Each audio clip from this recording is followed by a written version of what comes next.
Muy bonito día, maestra. Este día vamos a hablar sobre José Luis Calva Cepeda, pues autoproclamado poeta, escritor y dramaturgo, también conocido en la sociedad como asesino serial o el caníbal de la Guerrero. Calva era un poquito narcisista, por lo que se autoproclamaba muy de esta forma, porque pues en sí no tenía un estudio que lo verificara en esta parte. Bueno, comencemos con que José Luis Calva Cepeda pues nació el 20 de junio de 1969 en la Ciudad de México. A los 2 años perdió a su padre, por lo que pues quedó en custodia de su madre. Más sin embargo, pues la mujer, quien era responsable de sus 6 hijos, 6 hermanos de Calva, comenzó a buscar refugio en el alcohol. Según el propio José Luis, pues esta adicción ocasionó que empeorara el carácter agresivo e intolerante de su progenitora. Incluso empezó a implementar pues castigos terribles en su contra.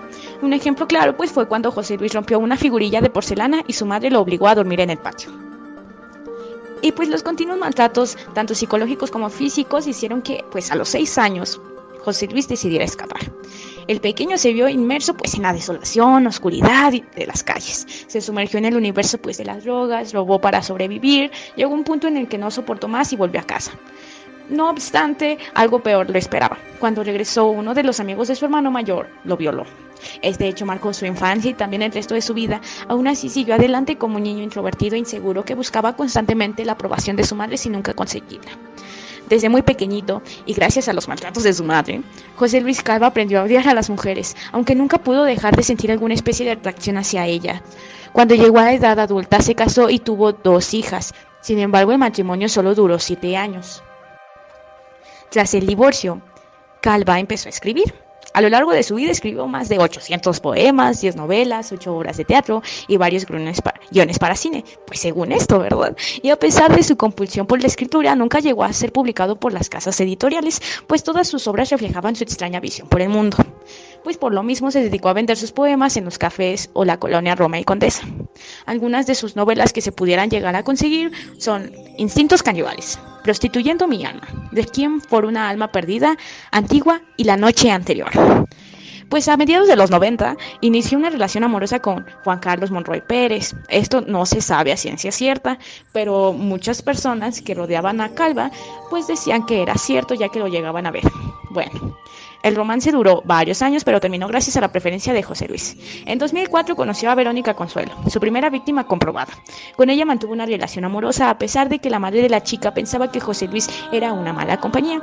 Los problemas no tardaron en llegar a la relación, por lo que decidieron terminar. Lleno de ira, el poeta seductor la asesinó y descuartizó. Ese mismo año, José Luis Calva conoció a Alejandra Galeana, con quien tuvo una relación que duró varias semanas. El caníbal la enamoró con sus versos y poemas, mismos que la mujer tenía pegados en las paredes de su cuarto. El 5 de octubre, Alejandra salió de su casa para no volver. Esa noche, Alejandra fue asesinada por su novio. 3 días después, la policía encontró su cuerpo descuartizado en una de las escenas más espeluznantes de los canales policíacos. Fue sentenciado a 50 años de cárcel, una pena que él estaba dispuesto a aceptar. Una vez internado en el reclusorio Oriente, el caníbal empezó a escribir una novela, en la cual se narra la historia de un niño abandonado por su madre y rescatado por un bibliotecario, que le da el nombre de Dante. Al crecer, el joven se convierte en un asesino que dejaba poemas escritos sobre la piel de las mujeres que mataba.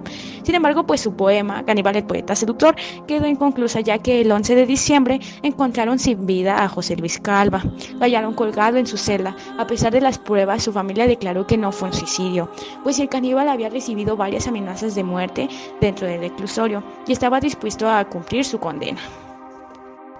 Realmente hay muchas discrepancias en la historia de José Luis Calva, ya que él da otra versión, su familia da otra. Su familia, me refiero a su hermana, ya que su hermana fue la que más hizo entrevistas con el medio público.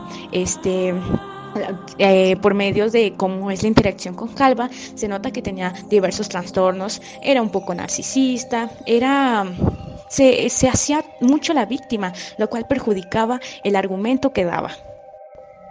Bueno, esta teoría sí se me hace bien interesante. Hablamos sobre el psicologismo sociológico. Bueno, pues esta teoría fue establecida por Gabriel Tert. Me gustaría explicarles un poquito de qué trata.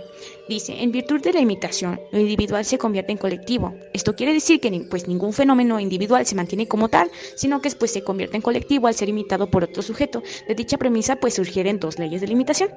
Las dos las vamos a utilizar para este hecho. La primera sería en que el hombre imita a otro en proporción a la frecuencia de contactos que tenga con él, queriendo decir que se delinque por mera y pura imitación y generalmente por moda. Pues podríamos decir que pues también se agregarían ahí como las tradiciones o costumbres, las que hacemos por dichas generaciones y para nosotros parecen de mera normalidad.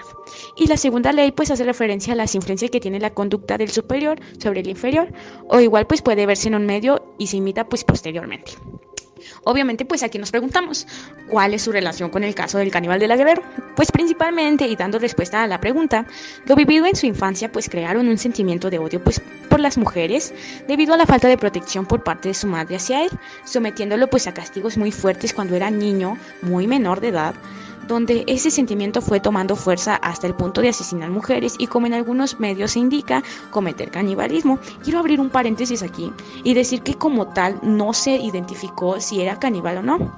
Le hicieron entrevistas donde él siempre lo negaba, pero las evidencias cuando encontraron los cuerpos humanos de las mujeres, algunos tenían pimientita, estaban sazonados, tenían un limoncito, entonces pues ahí te preguntas, pues ¿para qué? Le preguntaron y él decía, no, pues es que era para mi perro, pero pues ¿cómo vas a sazonar una carne para tu perro? Eso todavía queda como si es verdad o no, pero pues es como bajo el criterio de cada persona, ¿no? Cierro paréntesis para continuar con esta teoría. Y pues algunas de las conductas que realizaba José Luis pues tuvieron relación con el contacto que tuvo durante su infancia con las acciones y conductas antisociales, en la que pues meramente se fue aprendiendo por ambos tipos de leyes de limitación, tanto por la conducta ejercida por un superior hacia él, como lo fue con la violencia y abuso sufrido en su niñez, y por el mero contacto con las conductas que afectaron de manera negativa su comportamiento en la vida adulta. Tanto así como el haber estado en contacto directo con la calle a una temprana edad, pues sin hogar y protección y estando presentes sustancias como las drogas y el alcohol. Bueno, esto explicándolo de poquito a poquito, señala que pues en una ciudad o en un lugar donde se vive, pues va a estar dividido en partes, ¿no? Desde el centro hacia afuera, donde las periferias van a tener pues mayor pobreza, marginación, y en el centro de este lugar pues va a haber mayor riqueza, mayor apoyo económico y mayores industrias. Bueno, entonces, ¿en qué nos basamos aquí? Pues que se le daba un decir de que pues en las periferias se cometían mayores delitos, más graves que los céntricos.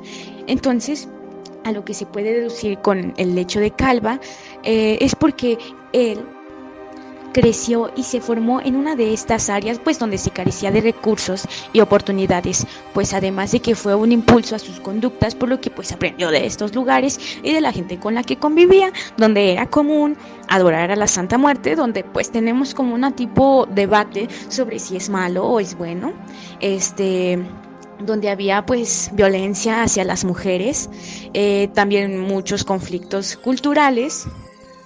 ¿Por qué digo conflictos culturales? Comúnmente, en barrios así, se puede ver la división de los que adoran a la Santa Muerte, a Dios en el catolicismo o cristianismo. Entonces hay pequeñas discusiones donde no los dejan centrarse y tener una convivencia sana. Y por lo tanto, hay más delitos graves en los lugares donde él concurría, y donde él pues realizó su infancia. Y pues no solamente eso, sino que obviamente pues por la corrupción del Estado, estos lugares marginados no van a tener autoridad, van a carecer de recursos económicos, tanto educativos, y por lo tanto va a haber más delitos. Bueno, y brevemente, pues para darle base a lo que dije anteriormente, al conflicto cultural, pues esta es otra teoría. Esta teoría, pues, nos habla sobre el concepto de la cultura y pues la subcultura como elementos determinables en el origen de las desviaciones o control, pues, de las mismas, ¿no? Todo esto es de que la personalidad y todos sus propios miembros van a estar conformados por el temperamento, la carga energética, pues la heredación del individuo, el carácter también, las experiencias culturales vividas en la infancia y en la juventud, porque pues es un proceso donde más aprendemos y desarrollamos pues nuestra personalidad. Solo quería agregarlo por el conflicto que se tenía de que pues él con su adoración a la Santa Muerte, le podríamos decir así. También me gustaría agregar un poquito sobre cuando él veía ciertas películas, pues donde las películas te daban como la intención de adorar a alguien, a lo que se ve como mal, ¿no? Como a un diablo, por así decirlo. Entonces él decía, esto a mí me gusta, esto para mí está bien. Entonces pues ahí está lo que a nosotros decimos, pero ¿por qué va a ser eso? Y es donde empieza como el conflicto, ¿no? Donde toda su sociedad alrededor decía, oye, ¿por qué haces esto? Y él decía, pues está bien porque a mí me lo enseñaron, a mí me lo inculcaron.